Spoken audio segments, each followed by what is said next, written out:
Knock, knock, knock. Can I come in? Come in. All right, I'm coming in. I'm going to perform hand hygiene. I'm going to close the door for privacy. Hi, my name's Charissa. I'll be your nurse today. I am going to do a quick head to toe assessment on you. It should take about 20-25 minutes. Is that okay? Okay. Can you tell me your name and date of birth? Maria Asuncion Maranan, August 15, 1954. And I'm going to take a look at your name band, make sure that's correct, which it is. A few questions first. Do you have any allergies? No. Just to clarify, any allergies to medications, drugs, environment, latex, none of that? No. How about pain? Are you in any pain? No. On a pain scale of 0 to 10, 10 being the most pain and 0 being none, what would you rate your pain? 0. Perfect. I am going to go ahead and get started here on your general appearance, which it doesn't look like you are in any acute signs of distress. And the patient looks consistent with her chronic age that she mentioned. I'm also going to take a look at your facial expressions, which you do maintain eye contact. You are calm, cooperative, and you're appropriate for the situation. And your affect is not flat, it's benign affect. And you're clear, your speech is clear and consistent. And you're well groomed, so very nice. And I'm just going to ask you a few more questions again. Can you tell me your name again? Maria Asuncion Maranan, Do you know where you are? Hospital. Okay, do you know the date today? Yes. What is it? March 23, 2021. Okay, and do you know why you're here? For checkup. Okay, perfect. Patient's alert oriented times 4, and I don't see any visible devices. I am going to go ahead and assess the patient's vital signs, which I already took. Temperature is 98.6 orally. Her blood pressure is 120/80 as she's sitting up. Her pulse is 68 if I check radially, bilaterally, 2+ regular. And her respiratory rate is 18 unlabored and regular. And if I put a pulse ox on you, it is 99% on room air. She's not wearing any oxygen.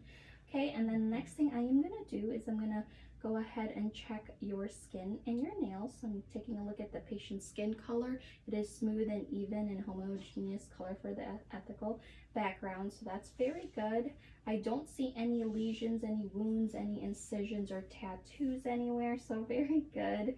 I'm also going to assess your skin turgor for hydration. Is it okay if I pinch below your clavicle here? Is that okay? Okay. Okay, I'm just gonna pinch here. Very good. No tenting noted, so that's a normal finding.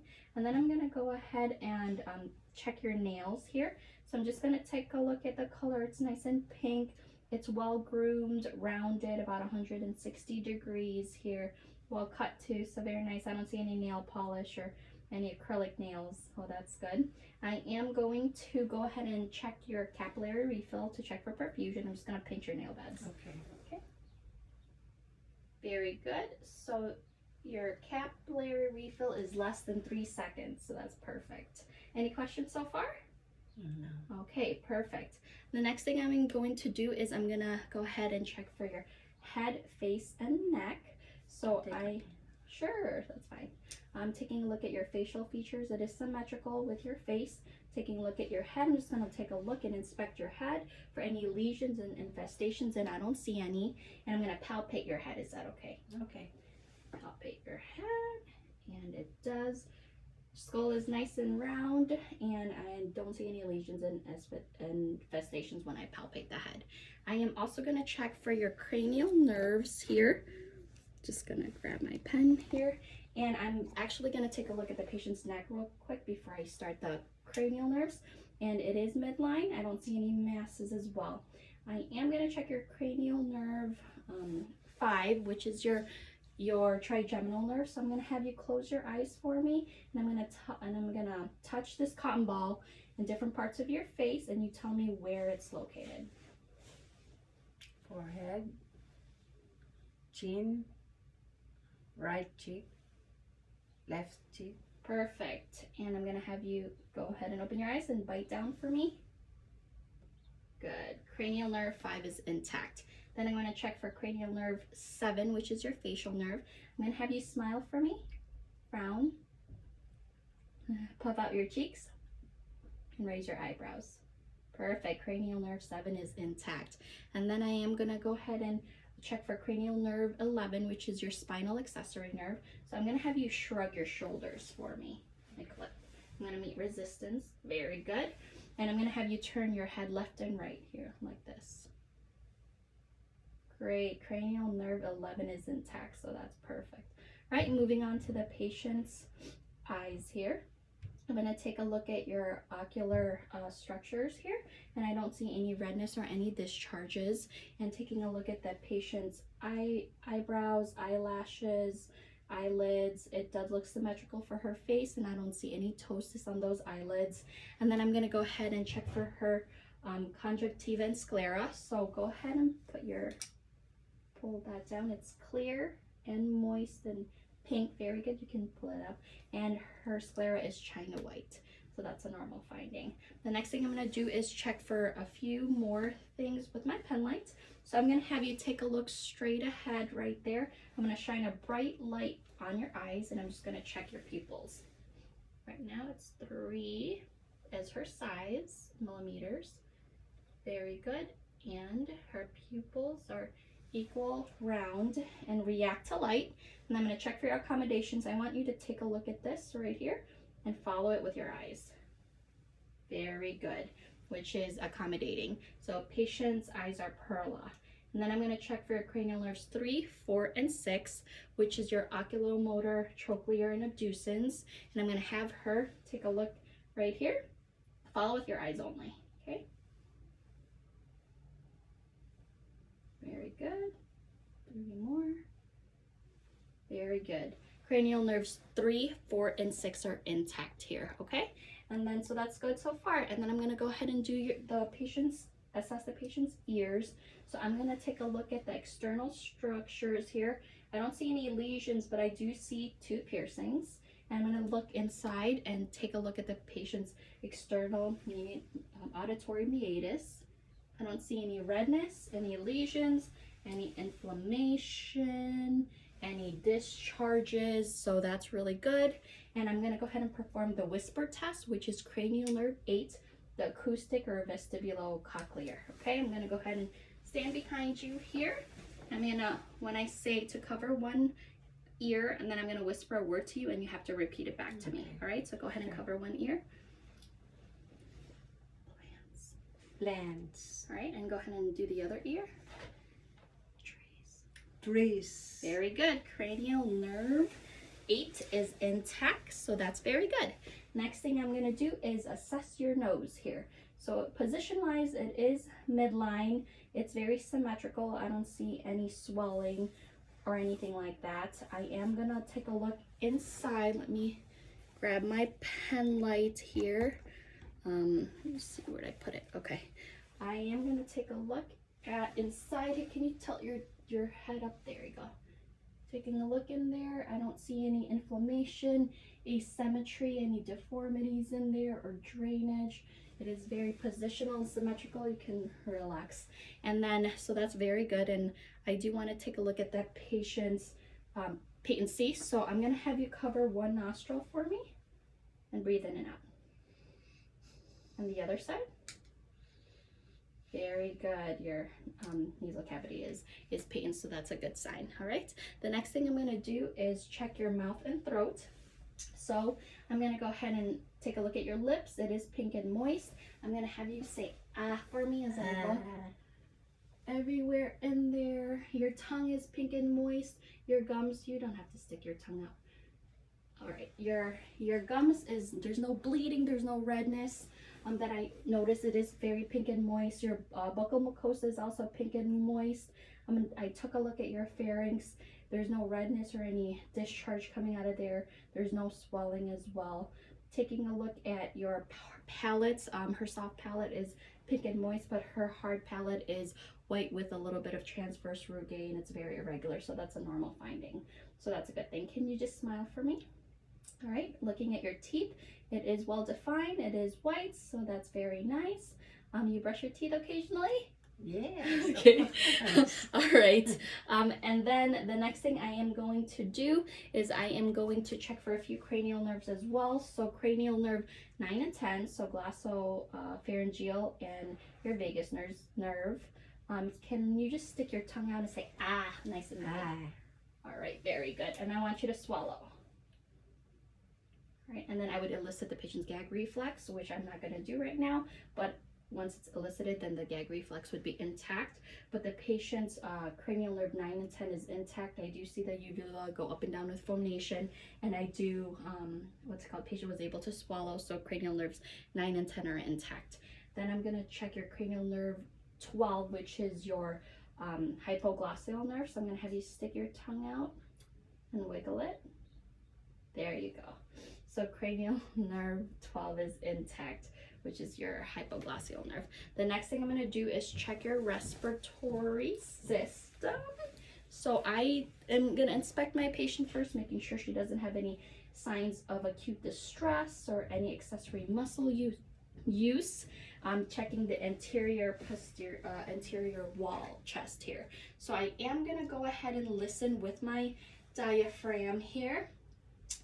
And I'm going to go ahead and listen to your lung sounds as I move the stethoscope symmetrically, side to side. I am going to have you breathe in and out, okay? Okay. All right. We'll start with your right side. Breathe in and out. Good. Left side.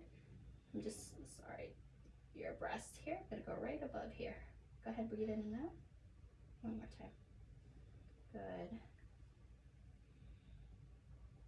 Good. And your side. Pardon my reach with your breasts here. One more. Very good. Lung sounds are clear bilaterally, no adventitious sounds. Then I'm gonna have you kind of turn, scooch. Yep, there you go. So I can show your back here, and I don't see, for posterior, I don't see any scoliosis, kyphosis, or lordosis for this patient. So I do see that it's nice and symmetrical here. It's nice and normal, so no types of any deformities. And I do see her AP transverse is 1 to 2. I am going to do the same thing with your posterior. I'm going to listen to your lung sounds again. And as I move the stethoscope, I want you to breathe in and out. Okay? Good. Good. Nice breath there. Good. Good. And one more here. Very good. Lung sounds are clear bilaterally, no adventitious sounds. I'm going to have you kind of turn back again and position yourself. The next thing I'm going to do is I'm going to check your cardiovascular here. Okay. So I am going to go ahead and palpate your carotid pulses. Your cardiovascular and your peripheral are next.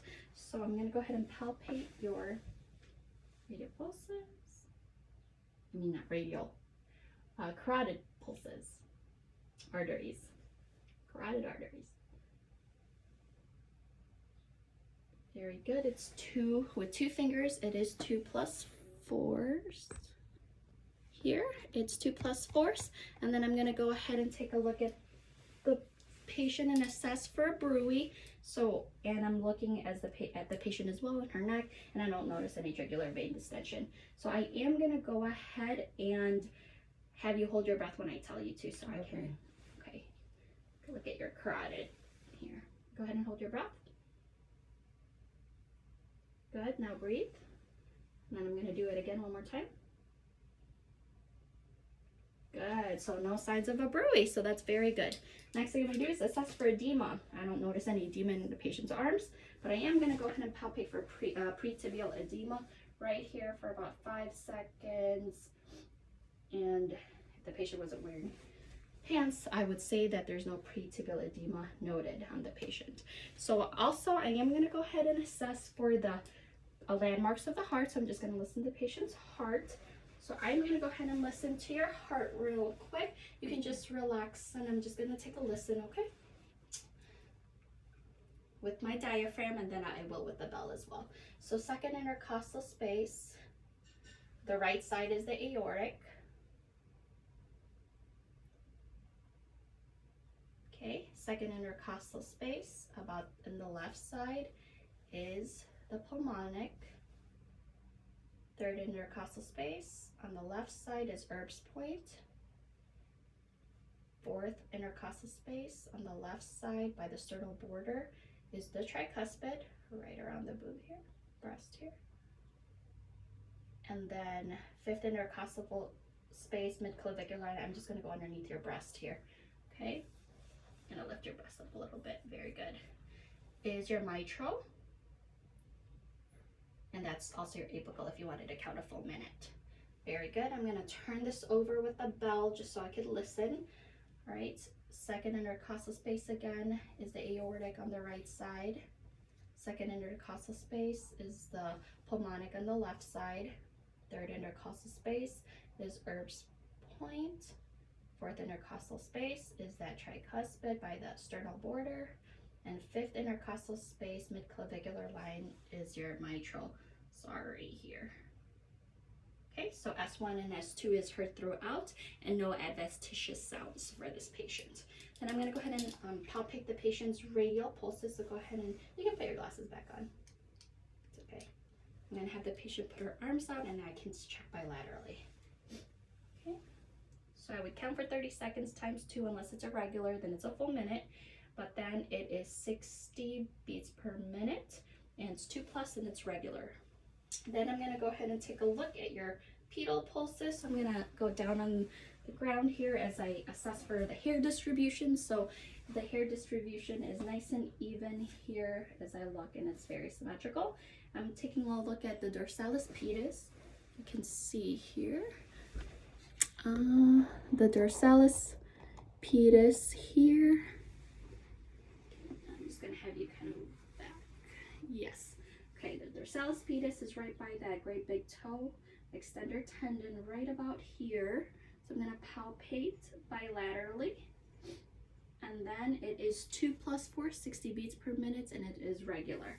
Then I'm going to take a look at the posterior tibialis, which is by the medial malleolus, and I'm going to curve my, it's kind of hard to find, so I'm going to go ahead and curve my fingers right here in the medial malleolus, and then take a look at that, palpate that pulse.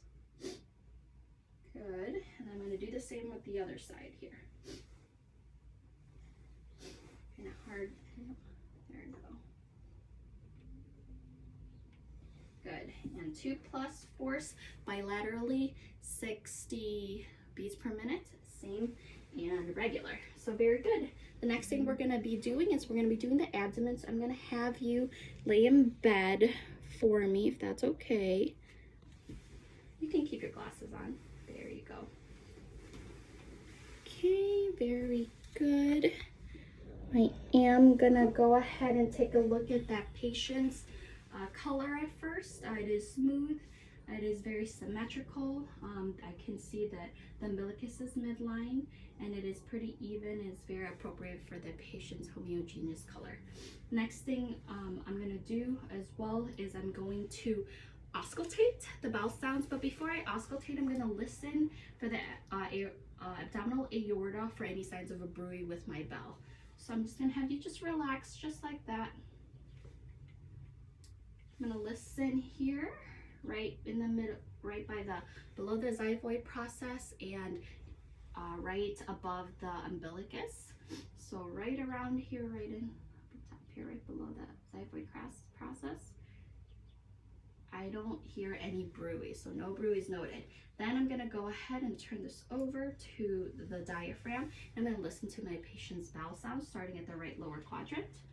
And I can listen up to 5 minutes in each quadrant, depending if I heard it right away or not.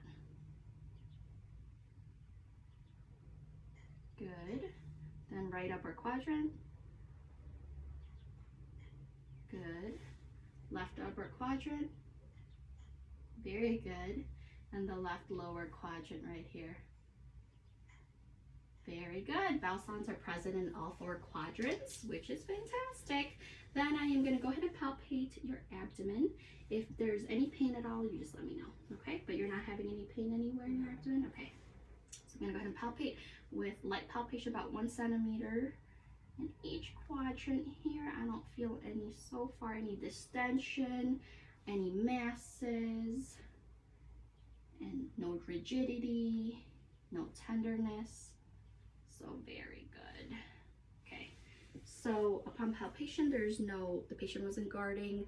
There was no masses, tenderness, or rigidity or distension. So that's very good. I'm gonna have you have a seat again right here as I adjust the camera here. I am going to go ahead and ask you when your last bowel movement was. This morning, Okay, is it pretty consistent, pretty solid? consistent. Okay, how many times do you go in a day? Once, sometimes twice. Oh, that's good. Okay, how about urination? Are you having difficulty urinating? No, How many times do you usually go? 5. About 5 times a day. That's good. Usually our normal is 5 to 6 times a day. And do you have any burning or frequency when you urinate? No, How about the color? Is it nice and yellow or light yellow or yellow, light yellow. light yellow? Good. Okay. So the patient there's no issues with her bowels or her urine. Okay. And I'm going to go ahead and check for the musculoskeletal. I'm going to put my stethoscope down here. The first thing I'm going to do is I'm going to inspect the patient's upper extremity and lower extremity. So upon inspection of the upper extremity, it is very symmetrical, the joints, and is pretty consistent in the color as well. No swelling, no masses or anything like that. And I'm going to check her range of motion as well in a minute, but her joints are pretty symmetrical and consistent with her age and her gender as well. So I am going to have you flex and extend for me. Very good. Very good. And I'm gonna have you shrug your shoulders. Good. And then with your hands, I'm gonna have you kind of rotate it from side to side and make a big circle for, okay, very good. So patient has active range of motion. Looking at the lower extremities, I do see that it is very symmetrical as well. And then I don't see any swelling masses or anything like that. I am gonna check, very consistent with the patient's age and gender is what she said. I'm gonna have you extend and flex your knees for me. So I'm gonna have you, extend, very good, and flex, bring it right back, good. Extend one more time and bring it right back, good. I'm gonna check, I'm gonna go down here. I'm gonna have you push forward. I'm gonna have you dorsiflex, so go ahead and push forward like you're pressing a car, good, and then move it backwards. Okay, very good. So just checking your muscle strength. Go ahead and move it backwards, very good. And then I'm gonna have you move your ankles right and left for me, and rotate it, make it a big circle. Very good, active range of motion for this patient. So very, very good. And then I am gonna go ahead and assess for the patient's sensory function. I am gonna grab a pen here. Sensory function on the lower extremities. So I am gonna have you close your eyes, and I'm gonna touch you with a pen, and I'm gonna have you tell me now when you feel it. Okay. Okay, go ahead and close your eyes. Now, now, now, now, now, now, now, now. Good. Sensory functions are all intact. Patient was able to distinguish between the light touch. And then I'm gonna go ahead and assess your muscle strength. I know I kind of did in your bottom. We'll do it again. So I'm gonna go ahead and have you put your hands up. I'm gonna put resistance, and you move it straight up there. Very good. And then the same thing, but down. Very good. Then I'm gonna have you squeeze my hand as hard as you can. Squeeze. I'm gonna pull. Very good. Nice and strong. Oopsie. Then I'm gonna have you go ahead and do the same with your legs. See, okay. Go ahead and I'm gonna go ahead and put resistance. Good. And then I'm gonna pull towards you. Good. Then I'm gonna do the same with your legs as I did earlier. Push. Good. Pull towards your nose. Good. Okay, your muscle strength is 5, which is very, very strong. So that's a normal finding. And then the last thing I'm gonna do is I'm gonna have you walk towards and then turn and come back and have a seat. Very good. So patient's gait was smooth, even, and no assistive devices used, and it's pretty coordinated there. Very good. I don't see that you lost your balance. So that's good. And then that concludes my assessment for today. I just want to reassess your pain. Are you having any pain on a pain scale of 0 to 10? 0. 0. Good. And do you need anything right now, like a blanket? No. I'm going to document my findings, but if you wanted to go ahead and lay in bed, I'm going to put the bed in the lowest position. I'm going to put the side rails up, and then I'm going to go ahead and give you this call light right here, and it's the red button right there. If you need anything, I'm going to let the doctor know my findings, and if you need anything, please don't hesitate to press that call light, and I'll be right in. Okay. Okay, any Thank questions? you. No No. questions? All right, I'm going to go ahead and perform hand hygiene. Do you want the door open or closed? Close, please. All right, I'm going to walk out the door, perform hand hygiene, then go ahead and close the door. Thank you very much. You're welcome.